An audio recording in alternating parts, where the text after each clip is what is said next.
ಹೇ guys, ನಮಸ್ತೆ. Welcome to my channel. ಇವತ್ತು ನಾನೊಂದು 2 days ಎಕ್ಸೈಟೆಡ್ ಫನ್ ಮೂಮೆಂಟ್ನ ನಿಮ್ಮ ಜೊತೆ ಶೇರ್ ಮಾಡ್ತಿದ್ದೀನಿ. ಯಾಕಂದ್ರೆ ಫಸ್ಟ್ ಟೈಮ್ ನನ್ನ ಕಸಿನ್ಸ್ ಎಲ್ಲ ನಮ್ಮ ಮನೆಗೆ ಬಂದ್ರು. ಬೆಂಗಳೂರಿಂದ ಹೊರಟವರು ಫಸ್ಟಿಗೆ ರೀಚ್ ಆದ್ರು. ಅಂಕಿನ ನಾವು ಬಸ್ ಸ್ಟಾಪ್ ಇಂದ ಪಿಕ್ ಮಾಡಿದ್ರೆ ಇವರಿಬ್ರು ಬೈಕಲ್ಲಿ ಬಂದ್ರು.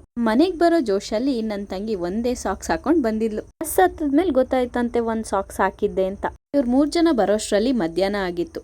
ಹೀಗೆ ತಿಂಡಿ ತಿನ್ಕೊಂಡು ಅವ್ರು ಸುಧಾರಿಸ್ಕೋತಿದ್ರೆ ನಾನು ನನ್ನ ಮಗಳಿಗೆ ಊಟ ತಿನ್ನಿಸ್ತಿದ್ದೆ. ಇವ್ರು ಬಂದಾಗ ಸ್ಟಾರ್ಟ್ ಆಗಿರೋ ನಗು ಇವ್ರು ಹೋಗೋ ತನಕನೂ ಮುಗ್ದಿರ್ಲಿಲ್ಲ. ಹಾಗೆ ಸಂಜೆ ಹೊತ್ತಾಯ್ತಲ್ಲ ಅಂತ ಹೇಳಿ ಮನೆ ಸುತ್ತಮುತ್ತ ಒಂಚೂರು ವಾಕ್ ಹೋಗೋಣ ಅಂತ ಹೊರಟ್ವಿ. ಊರವ್ರು ಬಂದಾಗ ಹೊಸ ಊರ್ನ ನೋಡೋದು ಕಾಮನ್ ಅಲ್ವಾ. ಹಾಗಾಗಿ ನಾನು ಇವ್ರನ್ನ ನಮ್ಮ ಅತ್ತೆಯವರ ತಮ್ಮನ ಹೊಲಕ್ಕೆ ಕರ್ಕೋದೆ. ಚಿಕ್ಕಪ್ಪ ಅವರು ಹೊಲದ ಹತ್ರನೇ ಫಾರ್ಮಿಂಗು ಮಾಡಿದ್ರು. ನನ್ನ ತಂಗಿ ಒಬ್ಳು ಜೋಳ ಬೇಕು ಅಂತ ಅಂದಿದ್ದಕ್ಕೆ ಅಲ್ಲಿ ಕರ್ಕೊ ಹೋಗಿದ್ದೆ. ಅಲ್ಲಿ ನೋಡಿದ್ರೆ ಜೋಳ ಎಲ್ಲ ಒಣಗೋಗಿತ್ತು. ಗಟ್ಟಿ ಇರೋ ಜೋಳ ತಿನ್ನಕ್ಕಾಗಲ್ಲ, ಆದ್ರೂ ಸರ್ಕಸ್ ಮಾಡ್ತಿದ್ಲು.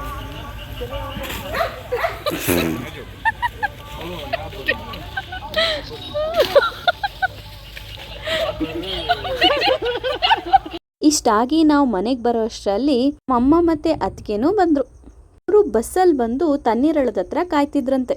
ಸೊ ಹಾಗಾಗಿ ನನ್ನ ಹಸ್ಬೆಂಡ್ ಹೋಗಿ ಅವ್ರನ್ನ ಕರ್ಕೊಬಂದ್ರು.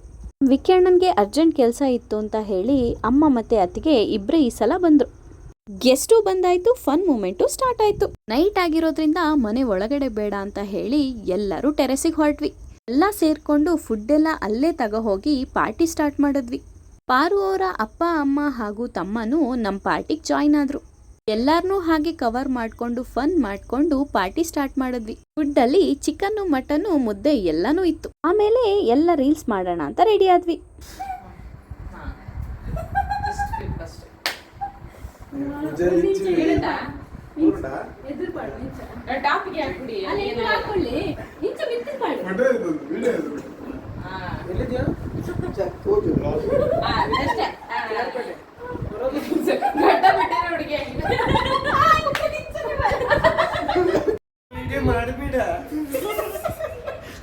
ನೆಕ್ಸ್ಟ್ ಡೇ ಮಾರ್ನಿಂಗ್ ನಾನು ಎಲ್ಲರಿಗೂ ದೋಸೆ ಮಾಡ್ಕೊಡ್ತಿದ್ದೆ. ನಾನೇನು ಡಿಫ್ರೆಂಟ್ ಆಗಿ ಮಾಡ್ತಿದ್ದೀನಿ ಅಂತ ಹೇಳಿ ನನ್ನ ಕಸಿನ್ಸ್ ಎಲ್ಲ ಬಂದು ಕಮೆಂಟ್ರಿ ಕೊಡೋರು.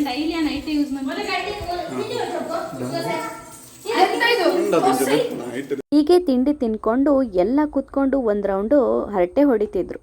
ಅಮ್ಮಂಗೆ ಇವ್ರನ್ನೆಲ್ಲ ಕಂಡ್ರೆ ತುಂಬಾ ಇಷ್ಟ. ಹಾಗಾಗಿ ಈ ಸಲ ಅವ್ರು ಬಂದಾಗ ನಾನು ಬರ್ತೀನಿ ಅಂತ ಹೇಳಿದ್ರು.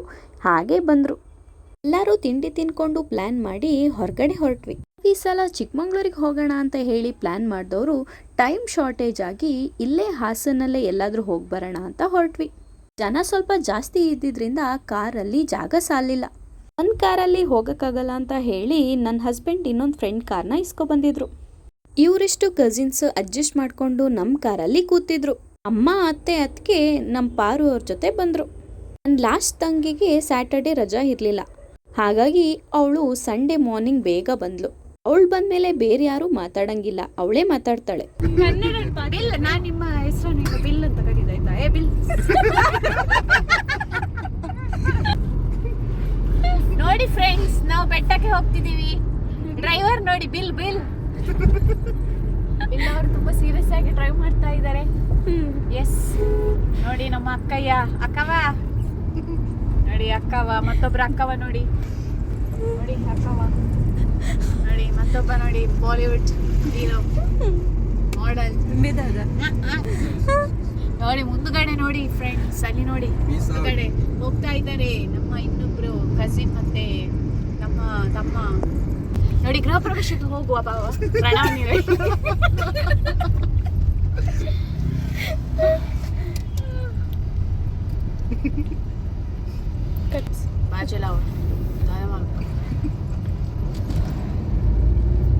ನೋಡಿ ಫ್ರೆಂಡ್ಸ್, ನಮ್ಮ ಬಿಲ್ಲಿಗೆ ತುಂಬಾ ಕೋಪ ಬರ್ತದೆ ಯಾರಾದ್ರೂ ಗಾಡಿ ಅವರ ಅಡ್ಡಕ್ಕೆ ಬಂದ್ರೆ.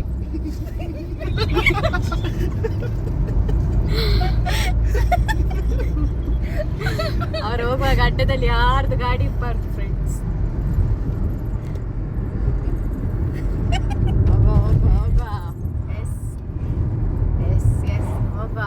ಹೊಸೂರು ಬಂತು ಫ್ರೆಂಡ್ಸ್ ನೋಡಿ. ಹೊಸೂರು ಬಿಲ್ ಅಂದ್ರೆ ಏನು? ವಂಶಿ ಅಂತೀನಿ.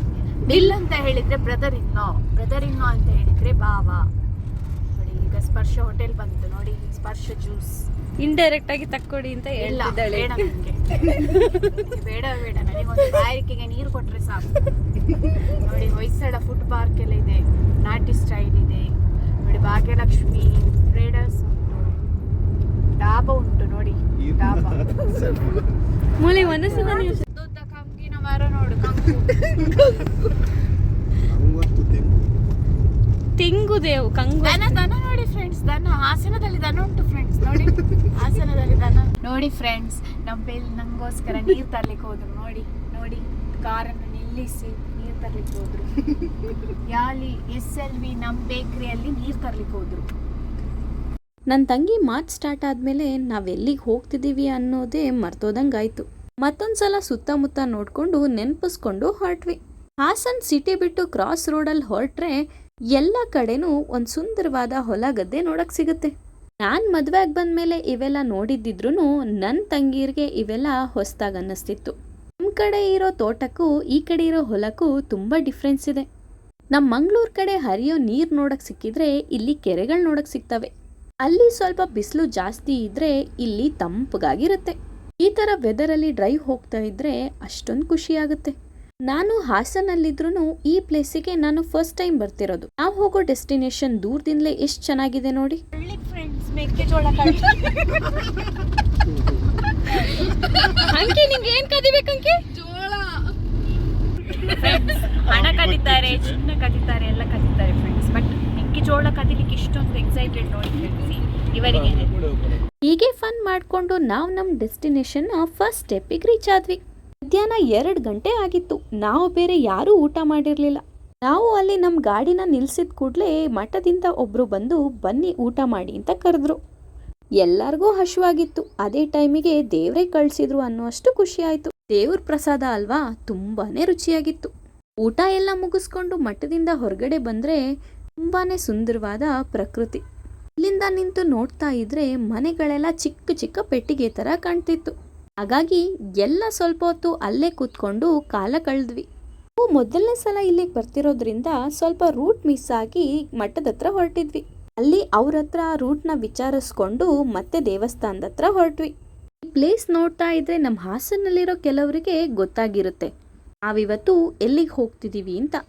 ನಾವಿವತ್ತು ಎಲ್ಲ ಹೊರಟಿರೋದು ಸೀಗೆಗುಡ್ಡ ವ್ಯೂ ಪಾಯಿಂಟಿಗೆ. ನಮಗೂ ಗೊತ್ತಿಲ್ಲದೆ ನಾವಿಲ್ಲಿ ರೂಟ್ ಮ್ಯಾಪ್ ಹಾಕೊಂಡು ಹೋಗ್ತಿದ್ದೀವಿ. ಇಲ್ಲಿಗೆ ಹೋಗೋ ರೂಟ್ ಅಂತೂ ತುಂಬ ಭಯಾನಕವಾಗಿದೆ. ಸ್ವಲ್ಪ ದೂರ ಎಷ್ಟೋ ಪರವಾಗಿಲ್ಲ, ಅದಾದ್ಮೇಲೆ ಮತ್ತೂ ಭಯಾನಕವಾಗಿತ್ತು. ಒಂದು ಕಡೆ ಗುಡ್ಡ ಎಲ್ಲ ಕುಸ್ತಿತ್ತು. ನಾವು ಗಾಡಿ ಪಾಸ್ ಆಗುತ್ತೋ ಇಲ್ವೋ ಅಂತ ಅನ್ಕೊಂಡ್ವಿ, ಆದರೆ ಪುಣ್ಯಕ್ಕೆ ಪಾಸ್ ಆಯಿತು. ಹಾಗೆ ಮುಂದಕ್ಕೆ ಹೊರಟ್ವಿ.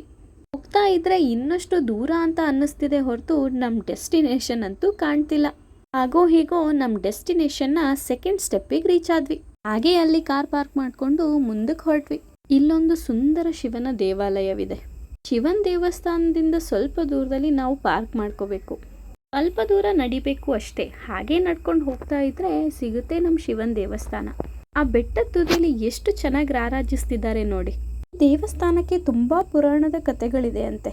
ಈ ಶಿವನ ದೇವಸ್ಥಾನವನ್ನು ಶ್ರೀರಾಮನು ಕಟ್ಟಿಸಿದ್ರು ಅಂತ ಹೇಳಿ ಕೇಳಿಗರು ಹೇಳ್ತಾ ಇದ್ರು. ನಮಿಗೂ ಅದ್ರ ಬಗ್ಗೆ ಅಷ್ಟೊಂದು ಗೊತ್ತಿಲ್ಲದೆ ಹೇಳೋದು ತಪ್ಪಾಗುತ್ತೆ. ದೇವಸ್ಥಾನಕ್ಕೆ ಯಾವುದೇ ಮಹಡಿಗಳಿಲ್ಲ. ಹಾಗಾಗಿ ಬೆಟ್ಟ ಹತ್ತು ಬರಬೇಕಾದ್ರೇನೆ ಅಲ್ಲಿ ಮಠನ ನಿರ್ಮಿಸಿದ್ದಾರೆ. ಅಲ್ಲೇ ನಿಮಗೆ ಅನ್ನ ಪ್ರಸಾದ ಕೊಡ್ತಾರೆ. ದೇವಸ್ಥಾನದ ಸುತ್ತಮುತ್ತ ನೋಡ್ತಾ ಇದ್ರೆ ಅಂತೂ ಕಳೆದೋಗ್ಬಿಡ್ತೀವಿ. ಇಷ್ಟೊಂದು ಚೆನ್ನಾಗಿರೋ ಪ್ಲೇಸ್ ನಮ್ಮ ಹಾಸನಲ್ಲಿದೆ ಅಂತ ನನಗಿಲ್ಲಿಗೆ ಬಂದಮೇಲೆ ಗೊತ್ತಾಗಿದ್ದು. ಇಲ್ಲಿ ನೆಲೆಸಿರೋ ಆ ಶಿವದೇವ್ರ ಹೆಸರು ಬಂದು ಮಳೆ ಮಲೇಶ್ವರ ಅಂತ. ದೇವಸ್ಥಾನದಲ್ಲಿರೋ ದೇವರಿಗೆ ಕೈ ಮುಕ್ಕೊಂಡು ಹಾಗೆ ನಮ್ಮ ಡ್ರೈವ್ನ ಕಂಟಿನ್ಯೂ ಮಾಡಿದ್ವಿ. ದೂರ ಬಂದಿರೋ ರೂಟು ಏನೂ ಅಲ್ಲ. ಆಮೇಲೆ ಹೋಗ್ಬೇಕಾಗಿರೋ ರೂಟಲ್ಲಿ ಸಖತ್ ಥ್ರಿಲ್ಲಿಂಗ್ ಇತ್ತು. ಇನ್ಮೇಲೆ ಸಿಗೋದೆಲ್ಲ ಬರೀ ಈ ಥರ ಮಡ್ ರೋಡ್ಗಳೇ. ಈ ಆಫ್ ರೋಡಲ್ಲಿ ಹೋಗ್ತಾ ಇದ್ರೆ ಏನೋ ಒಂಥರ ಭಯ. ನಾರ್ಮಲಾಗಿ ವ್ಯೂ ಪಾಯಿಂಟ್ಗಳಲ್ಲೆಲ್ಲ ಈ ಥರನೇ ರೋಡ್ ಇರುತ್ತೆ ಅನಿಸುತ್ತೆ. ಆದ್ರೂ ನಮ್ಮ ಎಚ್ಚರಿಕೆಯಲ್ಲಿ ನಾವು ಗಾಡಿನ ಓಡಿಸ್ಬೇಕು. ಇಂಥ ಪ್ಲೇಸ್ಗಳಲ್ಲಿ ನಾವು ಎಷ್ಟು ಕೇರ್ಫುಲ್ ಆಗಿದ್ರೂ ಸಾಲಲ್ಲ. ಬೇರೆ ಕಡೆ ವ್ಯೂ ಪಾಯಿಂಟ್ಗಳಿಗೆ ಕಂಪೇರ್ ಮಾಡಿದರೆ ಈ ರೋಡು ಎಷ್ಟೋ ಬೆಟರ್ ಆಗಿತ್ತು. ಎಲ್ಲರೂ ಹಾಗೆ ಫನ್ ಮಾಡ್ಕೊಂಡು ಹೋಗ್ತಿರೋದ್ರಿಂದ ನಮಗೇನು ಅಷ್ಟೊಂದು ಡಿಫಿಕಲ್ಟ್ ಅಂತ ಅನಿಸಿಲ್ಲ. ಅಷ್ಟರಲ್ಲಿ ನನ್ನ ತಂಗಿ ಮತ್ತೆ ಸ್ಟಾರ್ಟ್ ಮಾಡ್ಕೊಂಡು ಇಲ್ಲ ತುಂಬ ಸೀರಿಯಸ್ ಆಗಿದ್ದಾರೆ view point. Bill, how is the view point? Why you are so serious? Bill, bill,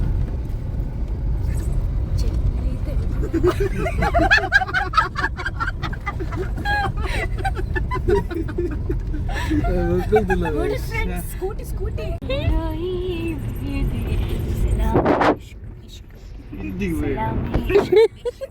ಅಕ್ಕಗಲ ವಾಸಿಗಲ ಬಿಲ್ ಬಿಲ್ ಸಲಾಮಿ ಹೇಳಿ ಅಂತೆ. ನೀ ಫಸ್ಟ್ ವಿದ್ಯಕ್ಕನಿಗೆ ಯಾವ ಸಾಂಗ್ ಆಡಿದ್ದು? ಹೋಗೋಣ ಪಾಪ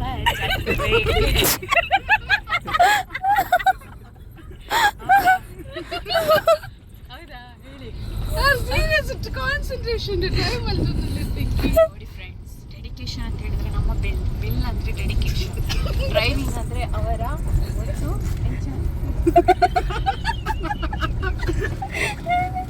ಅವರು ಯಾವ ವಿಷಯದಲ್ಲಿ ಡೆಡಿಕೇಶನ್ ಇರಲಿಲ್ಲ, ಡ್ರೈವಿಂಗ್ ಅಲ್ಲಿ ಫುಲ್ ಡೆಡಿಕೇಶನ್. ಅವರ ಕಾರ್ ಎದುರುಗಡೆ ಯಾವ ಗಾಡಿಯೂ ಬರಬಾರ್ದು, ಅವರು ಬರುವಾಗ ಯಾರು ಗಾಡಿ ನಿಲ್ಲಿಸಬಾರ್ದು. ತುಂಬ ಕಾನ್ಸಂಟ್ರೇಟ್ ಮಾಡಿ ಹೋಗ್ತಿದ್ದಾರೆ ಫ್ರೆಂಡ್ಸ್. ಎಲ್ಲಿಗೆ ನಾವು ಹೋಗ್ತಿದ್ದೀವಿ? ವ್ಯೂ ಪಾಯಿಂಟಿಗೆ. ಇಲ್ಲಿ ಕನ್ನಡ ಲ್ಯಾಂಗ್ವೇಜ್ ಜೊತೆ ಮಿಕ್ಸಪ್ ಆಗಿ ತುಳು ಲ್ಯಾಂಗ್ವೇಜ್ ಮಾತಾಡ್ತಿದ್ದೀವಿ. ಅಮ್ಮನ ಮನೆ ಕಡೆ ಎಲ್ಲರೂ ತುಳು ಮಾತಾಡ್ತೀವಿ, ಸೊ ಹಾಗಾಗಿ ಎಲ್ಲ ತುಳು ಮಾತಾಡ್ತಿದ್ವಿ. ಅಂತೂ ಇಂತೂ ನಾವು ನಮ್ಮ ಡೆಸ್ಟಿನೇಷನ್ನ ತಲುಪೇ ಬಿಟ್ವಿ. ನಿಮಗೆ ನೋಡ್ತಾ ಇದ್ರೆ ಇಷ್ಟೇನಾ ಅಂತ ಅನ್ನಿಸ್ತಿರ್ಬೋದು, ಆದ್ರೆ ಸ್ವತಃ ನಾವು ಅಲ್ಲಿ ಹೋಗಿ ಫೀಲ್ ಮಾಡ್ಕೊಂಡಾಗ ಎಕ್ಸಾಕ್ಟ್ಲಿ ಎಷ್ಟು ಚೆನ್ನಾಗಿದೆ ಅಂತ ಅನ್ಸುತ್ತೆ. ಎಷ್ಟೇ ಊರಿ ಬಿಸಿಲಿದ್ರು ಆ ಫ್ಯಾನ್ ಗಾಳಿ ಅದನ್ನ ಕವರ್ ಮಾಡ್ತಿತ್ತು. ಮನೆಯವರೆಲ್ಲ ಸೇರ್ಕೊಂಡು ಈ ತರ ಒಂದ್ ಪ್ಲೇಸಿಗೆ ಹೋದ್ರೆ ಎಂತದೇ ಮನ್ಸಾದ್ರೂ ಖುಷಿಲಿ ತೇಲಾಡ್ತಿರುತ್ತೆ. ಅದೆಷ್ಟು ಎತ್ತರದಲ್ಲಿದ್ದೀವಿ ಅಂತ ಹೇಳ್ಬಿಟ್ಟು ಮನ್ಸ್ ಕುಂದಾಡುತ್ತೆ. ಹಾಗೆ ಸೈಲೆಂಟ್ ಆಗಿ ನಿಂತ್ಕೊಂಡು ಈ ಪ್ರಕೃತಿನ ನೋಡ್ತಾ ಇದ್ರೆ ಒಂದ್ಸಲ ಸ್ಟನ್ ಆಗ್ಬಿಡ್ತೀವಿ. ಅಲ್ಲಿ ಹೋಗಿರೋ ಖುಷಿನ ಒಬ್ಬೊಬ್ರು ಒಂದೊಂದ್ ರೀತಿಲಿ ವ್ಯಕ್ತಪಡಿಸ್ತಿದ್ರು. ಒಬ್ರು ರೀಲ್ಸ್ ಮಾಡ್ತಾ ಇದ್ರೆ ನಮ್ಮ ಅಮ್ಮ ಅವರೆಲ್ಲ ಕೂತ್ಕೊಂಡು ಪ್ಲೇಸ್ ನೋಡ್ತಿದ್ರು. ಖುಷಿನೆಲ್ಲ ಹಾಗೆ ಮನ್ಸಲ್ಲಿ ತುಂಬಿಕೊಂಡು ರಿಟರ್ನ್ ಆದ್ವಿ. ಎಲ್ಲಾರ್ಗು ಸನ್ಸೆಟ್ ನೋಡೋ ಆಸೆ ಇತ್ತು, ಆದರೆ ನಮ್ಮ ಮಕ್ಕಳು ಚಿಕ್ಕೋರಾಗಿರೋದ್ರಿಂದ ಜಾಸ್ತಿ ಟೈಮ್ ನಮಗೆ ಅಲ್ಲಿ ಸ್ಪೆಂಡ್ ಮಾಡೋಕ್ಕಾಗಿಲ್ಲ. ಮಕ್ಕಳು ಒಬ್ಬೊಬ್ಬರಾಗೆ ಹಠ ಮಾಡೋಕ್ಕೆ ಸ್ಟಾರ್ಟ್ ಮಾಡಿದ್ರು. ಹಾಗಾಗಿ ಬೈಕಲ್ಲಿ ಬಂದಿರೋರಿಬ್ರು ಅಲ್ಲೇ ಉಳ್ಕೊಂಡು ಕಾರಲ್ಲಿ ಬಂದಿರೋರೆಲ್ಲ ಹೊರಟ್ವಿ. ನಾವು ಅಲ್ಲಿಗೆ ಹೊರಟಾಗ ಇದ್ದಿದ್ದ ಕ್ಲೈಮೇಟು ಬರೋವಾಗ ಚೇಂಜ್ ಆಗಿತ್ತು. ಹೆಚ್ಚು ಕಮ್ಮಿ 5-5:30 ಆಗಿರೋದ್ರಿಂದ ಸನ್ಸೆಟ್ಟಿಗೆ ಸ್ವಲ್ಪ ಟೈಮ್ ಆಗ್ತಾ ಬಂತು. ಹಾಗಾಗಿ ಗಾಡೀಲಿ ಹೋಗ್ತಾನೆ ಈ ವ್ಯೂಸ್ನ ಎಂಜಾಯ್ ಮಾಡ್ಕೊಂಡು ಹೋದ್ವಿ. ಹಾಗೆ ರಿಟರ್ನ್ ಆಗ್ತಾ ಇರಬೇಕಾದ್ರೆ ಈ ಕುರಿಗಳ ಹಿಂಡೂ ಇತ್ತು. ಅವುಗಳು ತಮ್ಮ ಮೇವನ್ನು ತಿನ್ಕೊಂಡು ಸಾಲಾಗಿ ಮನೆಗೆ ಹೊರಟಿತ್ತು. ದಾರಿ ಮಧ್ಯೆ ಹೋಗ್ತಿರ್ಬೇಕಾದ್ರೆ ಈ ಥರ ಎಲ್ಲ ಕಾರಣಕ್ಕೆ ಸಿಕ್ಕಿ ನಮಗೆ ನೋಡಿದ್ರೆ ಅದರಲ್ಲಿ ಏನೋ ಒಂಥರ ಖುಷಿ. ಅವುಗಳೆಲ್ಲ ಅವ್ರ ಮನೆ ಸೇರ್ಕೊಂಡಂಗೆ ನಾವು ನಮ್ಮ ಮನೆನ ಸೇರ್ಕೊಂಡ್ವಿ. ಮನೆಗೆ ಹೋದ್ಮೇಲೆ ಸೇಮ್ ಅದೇ ರುಟೀನ್, ಬಂದಿರೋ ಗೆಸ್ಟ್ಗೆ ಅಡುಗೆ ಮಾಡೋದು. ಆದರೆ ಈ ಸಲ ನಾನೊಬ್ಳೇ ಅಲ್ಲ, ನನಗೆ ನನ್ನ ತಂಗಿ ಮತ್ತು ಅತ್ತಿಗೆ ಇಬ್ಬರು ಹೆಲ್ಪ್ ಮಾಡ್ತಿದ್ರು. ನನ್ನ ತಂಗಿ ಈರುಳ್ಳಿ ಹೆಚ್ಚುತ್ತಿದ್ರೆ ನಮ್ಮ ಅತ್ತಿಗೆ ಪಾತ್ರೆನೆಲ್ಲ ತೊಳ್ಕೊಟ್ರು. ಹಾಗೆ ಬೇಗ ಬೇಗ ಅಡುಗೆನೆಲ್ಲ ಮುಗಿಸ್ಕೊಂಡು ರಾತ್ರಿ ಎಲ್ಲ ಸೇರ್ಕೊಂಡು ಮತ್ತೆ ಊಟಕ್ಕೆ ಕೂತ್ವಿ.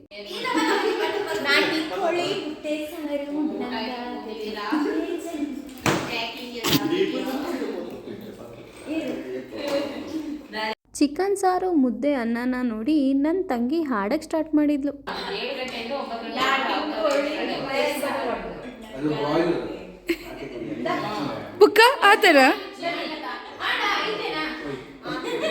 ಊಟ ಎಲ್ಲ ಮುಗಿಸ್ಕೊಂಡು ನನ್ನ ಯೂಟ್ಯೂಬ್ ಚಾನಲ್ ಬಗ್ಗೆ ಏನಾದರೂ ಹೇಳು ಅಂದಿದ್ದಕ್ಕೆ ಇವಳು ಹೇಳ್ತಿದ್ಲು ನೋಡಿ.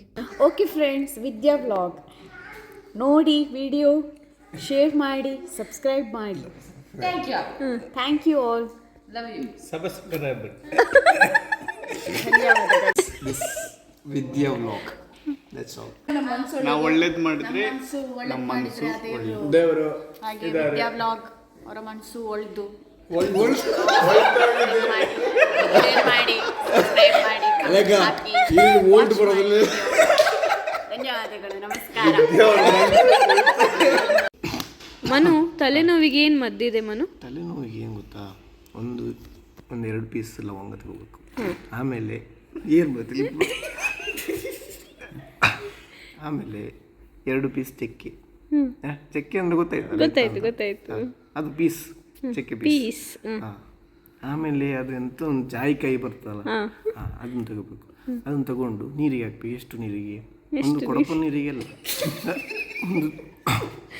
ಒಂದು ತೋಪಲ್ಲಿ, ಚಿಕ್ಕ ತೋಪಲ್ಲಿ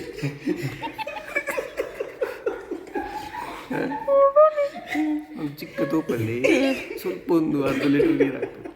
ನೀರು ಹಾಕಿ ಆ ಮಸಾಲೆ ಏನಿದೆ ನಾನು ಹೇಳ್ದಲ್ಲ ಈಗ, ಏನೆಲ್ಲ ಹೇಳ್ದೆ ನೀನು? ಅದೇ ಲವಂಗ ಚಕ್ಕೆ ಅದನ್ನು ಮತ್ತೆ ಜಾಯಿಕಾಯಿ ಅದಷ್ಟು ಹಾಕಿ ಕುದಿಸ್ಬೇಕು. ಎಷ್ಟು ಡಿಗ್ರಿಲಿ ಕುದಿಸ್ಬೇಕಂದ್ರೆ 45 ಡಿಗ್ರಿ.